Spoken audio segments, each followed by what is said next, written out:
ইমানদার নই। দেখা যাক ইমানদার হওয়ার পথ পদ্ধতি আবিষ্কার করা যায় কিনা। আবিষ্কার হওয়া পর্যন্ত থাকবেন? কারা কারা থাকবেন? হাত তুলেন দেখি। হাত নামান। হাত উঠে কিন্তু ওয়াদা করছেন কেউ যাওয়ার পারবেন না। গভীর মনোযোগ। সম্মানিত ভাইরা, আমাদেরকে আল্লাহর বিচার ব্যবস্থার দিকে আমাদেরকে যেতে হবে। সম্মানিত উপস্থিতি, আল্লাহর দেওয়া বিধান কোরআনুল কারিমে সুস্পষ্ট ভাবে, গভীর মনোযোগ লাগান। বাড়িতে গিয়ে আপনি প্রধান বক্তা, রাসূলের সিরাত নিয়ে আলোচনা, ছোট্ট একটা সিরাত নিয়ে যান, ছোট্ট একটা সিরাত নিয়ে যান।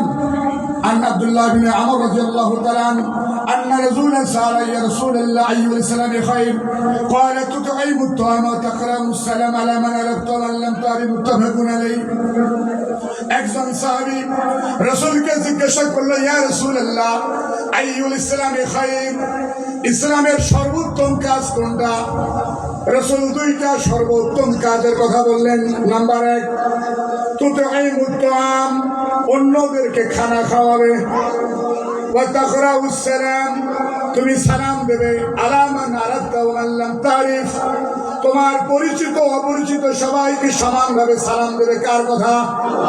আল্লাহর কথা নয়। মনোযোগ দেন নাই, মনে মনে ভাবছেন কখন খাবার দেয়। গভীর মনোযোগ মুসলমান, এটা নবীর কথা। পরিচিত অপরিচিত সবাইকে সমানভাবে সালাম দিতে হবে। আজকের এই সিরাত মাহফিল তাহলে সফল। শুরু করবেন বাড়িতে গিয়ে, দরজা নক করবেন। ভাবি সাহেবা, চাচি সাহেবা যখন আপনার কাছে আসবে, ডান কান বড় বড় জোরে সালাম দেবেন। কারা কারা রাজি আছেন? হাত তোলেন। বিপদে পড়ে গেলেন নাকি? বাড়িতে গিয়ে চাচিকে ভাবিকে সালাম দেবেন চাচা? তাহলে আজকের এই সিরাত নবীর সুন্নাত প্রতিষ্ঠিত হবেন ইনশাআল্লাহ। আবার গেট খুলতে খুলতে সাউন্ড হয়, যেহেতু বক্তা কইছে, না হলে কেনকা হয়, ওয়াদা করে আইসি শুনে পাপ হয় না। এইরকম অনুভূতি যেন না থাকে।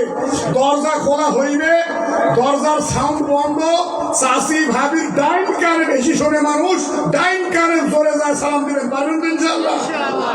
ইনশাআল্লাহ সাউন্ড কেমন কম হল, লক্ষণ খারাপ।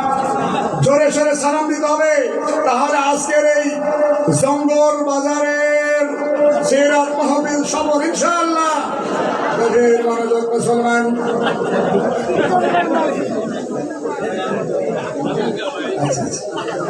জি, সম্মানিত ভাইয়েরা, আমার দিকে তাকান। রাসূল মারা যাওয়ার প্রায় 1400 বছর পার হয়ে গেল। বাংলাদেশ স্বাধীন হওয়ার 54 বছর আমরা পার করলাম। আল্লাহর পক্ষ থেকে কোরআনুল কারীমের 500 আদেশের একটা আদেশ সম্পূর্ণভাবে বাস্তবায়ন হয় নাই। কি বলেন হুজুর? জি। বাংলাদেশের অবস্থা যদি আমরা তুলে ধরি, রসুলের তৈরি করা যতগুলি সাহাবী ছিল, ওই সাহাবীগুলো যদি একজন জীবিত হতো, মৃত্যু মানুষ জীবিত হওয়ার সুযোগ নেই, তবে যদি জীবিত হতো, আর এই ফেসবুক, ইন্টারনেট আর টেলিভিশনে যদি আপনার আমার মতো মুসলমানের অবস্থা দেখতো, এদের ব্যাংকে সুদ চলে, ঘুষ চলে, জেনা, ব্যভিচার, কারখানা